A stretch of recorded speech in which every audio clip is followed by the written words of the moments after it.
guys, mga men's fellowship. Muna birthday celebrant Mario mo na birthday guys. Nag-word of God ang akong bana.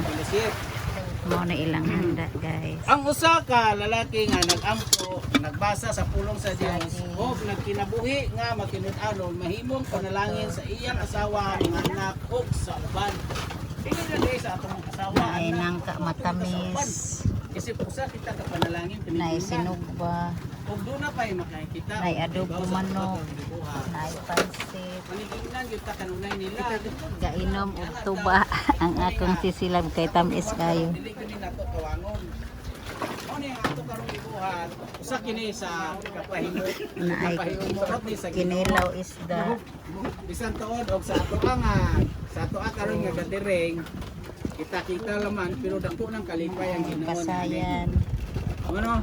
Kini ako nga sharing sa akong Ay, sa tinulang manok. sa pulong sa atong pulong sa Ginoo.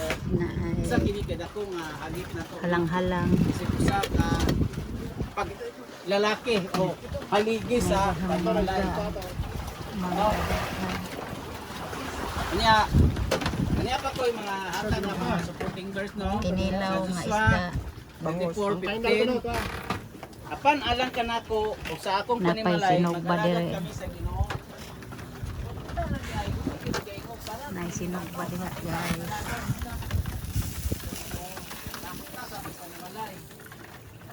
Nami dire ga-floating. Mga men's fellowship na sila Buhat guys. sa matarong may gumaon sa kaluoy o makinabuhi nga mawibsanon uban sa Dios. Makinabuhi gyud ta nga matarong. Aw, puro magyud ta matinarong. Tarong gyud ta makinabuhi. Ning aga. Ning ato karong gibuhat, katinarong man tawo man ta kay ngog binuang ta ani ha. So kini ato atong gibuhat, usa ni kahimutan sa Ginoo. Mo man ni akong i-share kaninyo og sa atong usab sa atong birthday celebrant. Happy birthday. Happy birthday. Mario.